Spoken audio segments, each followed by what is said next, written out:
Olá, alunos e alunas de Filosofia Moderna e Contemporânea. Hoje estaremos falando sobre a filosofia na era pós-moderna. Podemos pensar que a realidade do mundo ocidental, a realidade social e cultural, poderia ser marcada por três palavras: pré-modernidade, modernidade e pós-modernidade. A pré-modernidade seria aquele período que vai até o século XV, final do século XIV, caracterizado pelo predomínio, pela hegemonia de uma concepção cultural teocêntrica, por força da religião e da Igreja Católica no período. Então, esse período se caracteriza por ser um período de pouco desenvolvimento científico, mas de uma vigorosa especulação filosófica que foi a escolástica. Tomás de Aquino e Agostinho, um pouco antes, poderiam bem representar esse período histórico da humanidade no Ocidente. Seria o período pré-moderno.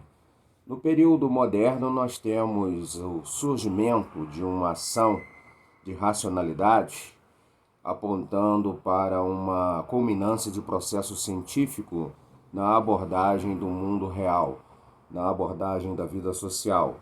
Esse período moderno é um período de emancipação da razão, do controle da religião.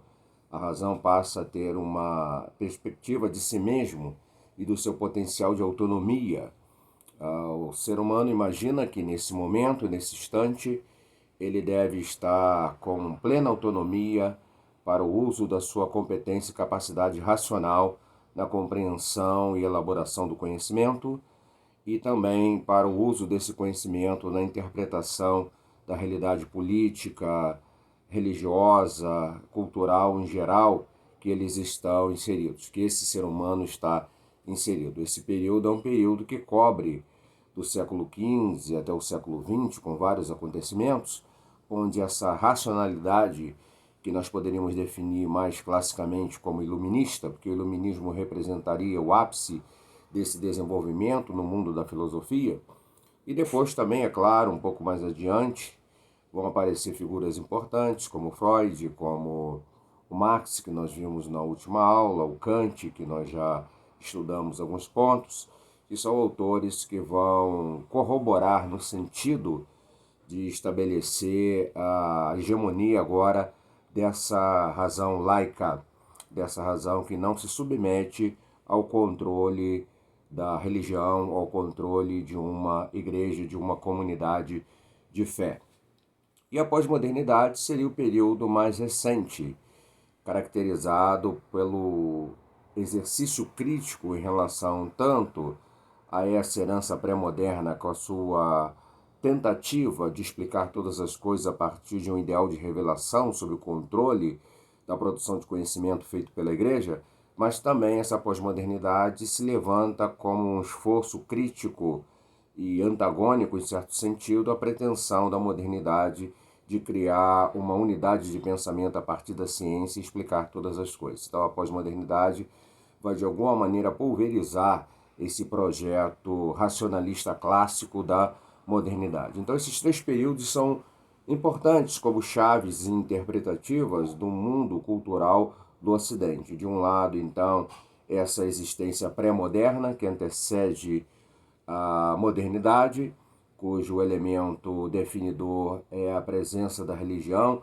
Weber vai dizer que era um mundo encantado, um mundo sob controle de um pensamento mágico, sob controle de um pensamento metafísico, de um pensamento que aponta o tempo todo para a transcendência, e essa transcendência como elemento definidor de todas as coisas.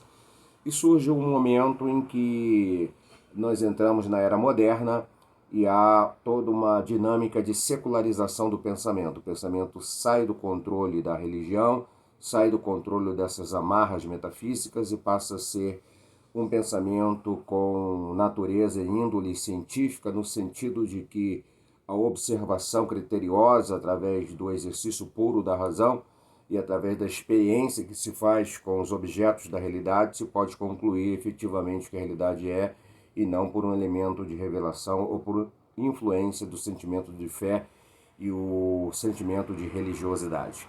E nós teríamos a pós-modernidade, que estamos mencionando nesse momento, que seria uma tentativa de deslocar o domínio do pensamento exercido por uma razão cientificista, mas não voltar ao domínio do pensamento exercido por uma razão eclesiástica da Igreja. Bom, a filosofia pós-moderna, então, tem alguns elementos importantes nela.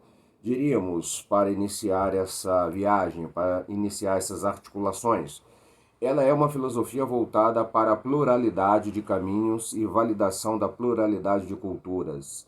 Então, a filosofia agora está a serviço de uma diversidade de possibilidades de encarar objetos e fatos e interpretar esses objetos e esses fatos.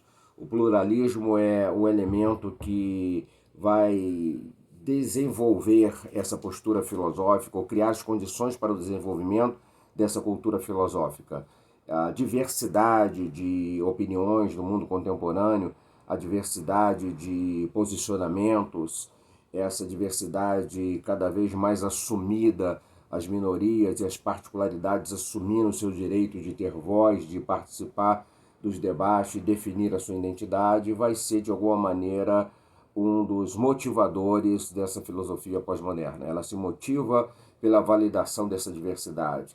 Ela entende que essa diversidade é o caminho correto de estabelecer uma ordem social, por um lado, e essa diversidade também aponta para a impossibilidade, essa diversidade aponta para a impossibilidade de se criar um planejamento de ação filosófica, uma ação de pensamento cultural que venha unificar. Esse processo de unificação de verdade seria um processo que iria eliminar as diferenças e é um processo politicamente não desejável. Então essa filosofia agora quer ser voz para validar a diferença e deixar que essas diferenças possam se expressar no mundo da vida social, no espaço da política, com todo o direito de exercício de cidadania.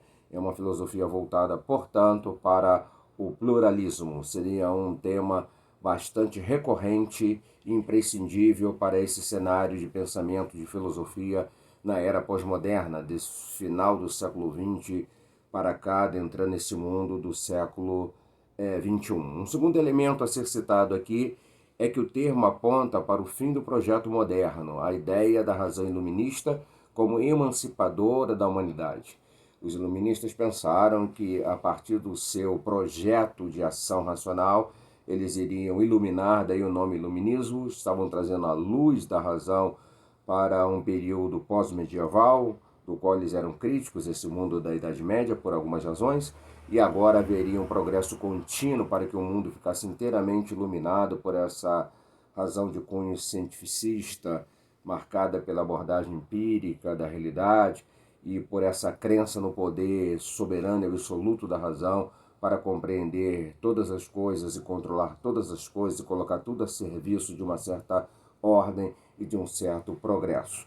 Essa visão totalizante de ação filosófica para definir todas as coisas é alvo de uma crítica dura e implacável da filosofia pós-moderna. Ela, portanto, está apostando e considerando que esse projeto moderno é um projeto cheio de ambiguidades e esse é um projeto também limitado na sua possibilidade de ação, no seu exercício e competência de compreender todas as coisas.